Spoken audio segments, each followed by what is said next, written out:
Make the ground shake.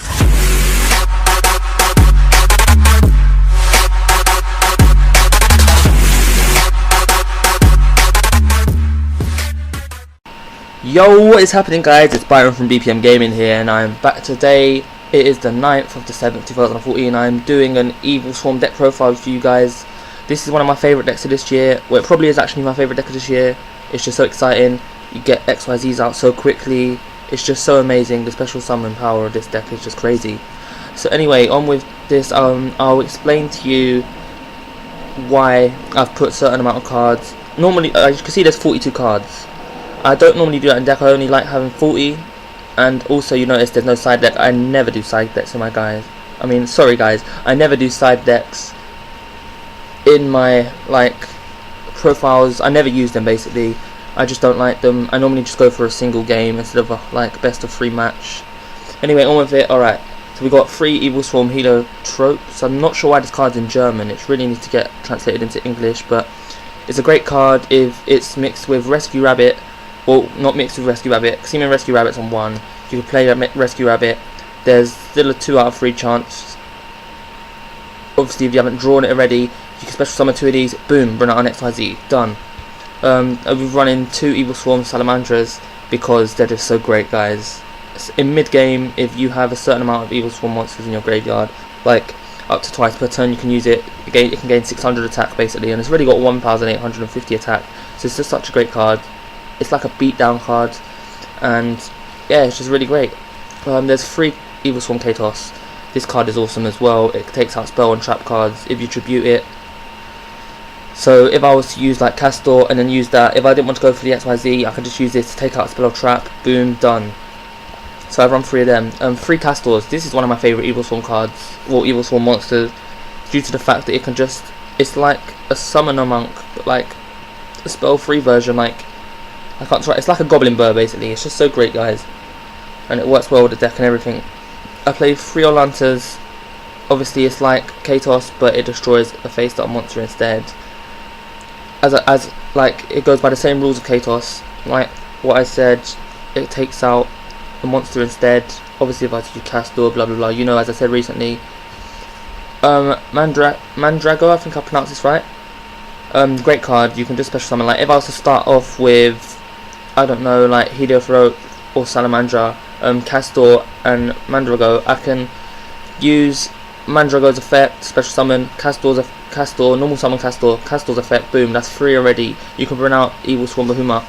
No, not Behemoth, sorry guys. You can bring out the, I think it's a Robus, I can't pronounce his names properly, but it's a really good combo for you to start off with that. So I run 3 of them. I run 2 freeze, I'm going to call it, because this card's just cool. You can just look at its defense points, guys. 1850. You can't go wrong. If it's flipped, you can return a card to the hand, or face up card your opponent controls. So it's just great.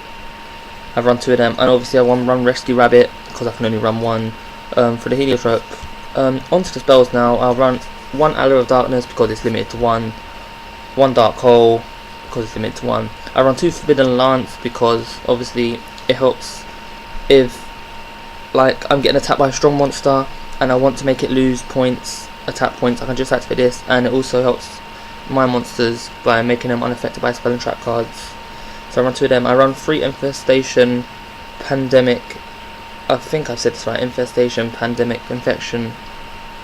Yeah, that's what it says on the card. This card's just great if I've got Ophion, or is it Ophion? I can't pronounce it. Sorry guys. My pronunciation of Yu-Gi-Oh cards ain't great, let me tell you that now. You can just use this effect, put 1 material to the grave, boom, you've got this card, go for the attack, nothing's stopping you except for a monster effect. That's basically it, or a Karibo or some stupidness like that. But no spell or traps are stopping you due to this card, so it's just totally great. I run 3 of them obviously. 2 Forbidden Dress, I'm not sure why it says Forbidden Garment, but yeah, it's called Forbidden Dress. I run 2 of these. It's like Forbidden Lance, but you lose 600 and it can't be targeted or destroyed by other card effects, so altogether all card effects, so it's just a great card. 1 Bottomless because I can only run 1, 2 Mirror Force because you can only run 2. I run 2 Infestation Collapse because obviously it's a great card. It can destroy, yeah, they destroy well, basically you choose one monster on your side of the field and it destroys 2 cards your opponent controls. I'm sure that's what it does. Anyway, I run 2 of them.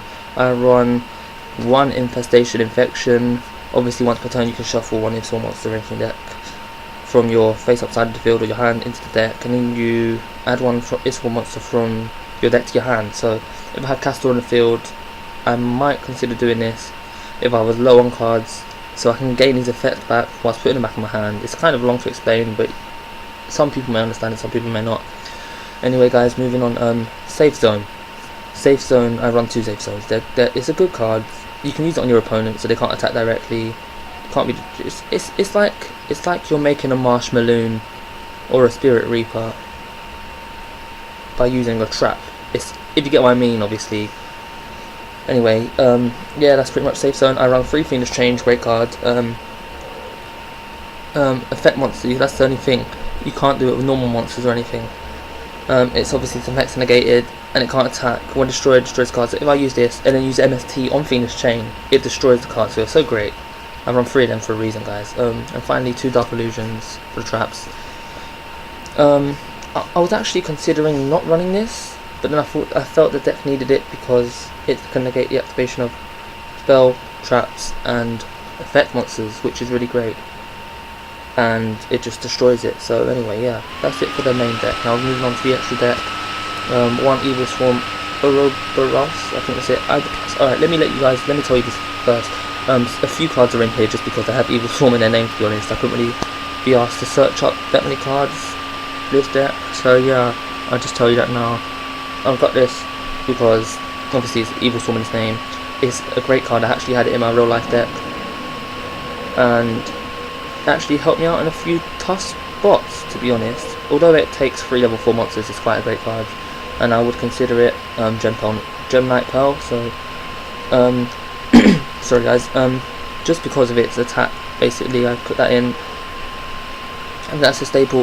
Ophion, I've played 2 Ophions, or Ophion, whatever you want to call them, because they're so great. Obviously level 5 high monsters can't be special summoned, and I can add 1 Infestation Scholar Trap card from my deck to my hand each turn by detaching 1 material. Yeah, great. I obviously had to put Utopia in. It's a staple. Everyone loves running Utopia. It's a great rank 4 card. It can negate an attack, but sadly when it has no materials, it can get destroyed by anything. Yes, it can get destroyed by Karibo. That makes me sad.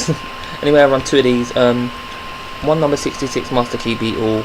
I was kind of curious about running this card because, well, not curious, but you get what I mean, skeptical about it, because I don't really use it much. Obviously you can read, I'm not going to read this effect out to you because I noticed this video is going on quite a bit long now, running into the 8-minute mark, but well, yeah. Anyway, Evilswarm Bahama, oh, sorry guys, as I said the pronunciation. I run 2 of these, great card, discard a card, take a card out of the field, boom, done. Evilswarm Thanatos, I haven't actually used this card before, to be honest, because I've never been in the door where I've had to use it. But obviously I have to put it in the deck because it has Evilswarm and it has a good effect. 2 level 4 dark monsters. Detach a material, it's unaffected by other monster effects this turn. Great card. Number 50 Black Ship of Corn. One of my favourite XYZ cards, to be honest. I'm not including obviously Big Eye or Draco Zack or any of them because I don't use them, as you guys have seen in my recent deck recipes or profiles, whatever you prefer to call them. This card's just so great. It's like Sky Pegasus, but it's I'm gonna say it's a better version. Depends really what you want to do. But yeah, it's good. It's a good card, guys. Why does it have that name? I'm not sure why it has that name, but the real name for it is Evilswarm sorry guys, Excision. I'm gonna go with Excision Knight. I don't really use it as much, so obviously you can just read this effect. Maestro, great card. Everyone runs this, good staple. Obviously read this effects now because I really don't want to make this video too long for you guys. Gaga Gunman, who's that? This card's name is Gaga Cowboy. It's a great card. Attack mode, you gain 1,000 attack if you detach, and your opponent loses 500, so it's good. It can kind of be used as a beatdown card. Its effect, its defense. If it's in defense position, sorry guys, my stuttering. If it's in defense position, it can use as a burn card, great. And finally, Evilswarm Nightmare. you can just read it as well. So basically guys, this has been the Evilswarm deck profile for you guys. I hope you enjoyed it. Let me know if you recommend any new cards or taking out any cards or anything, rearranging, and I'd like to tell you like, comment, subscribe, and thank you for watching guys. It's been a good time. See you later. BPM Gaming out.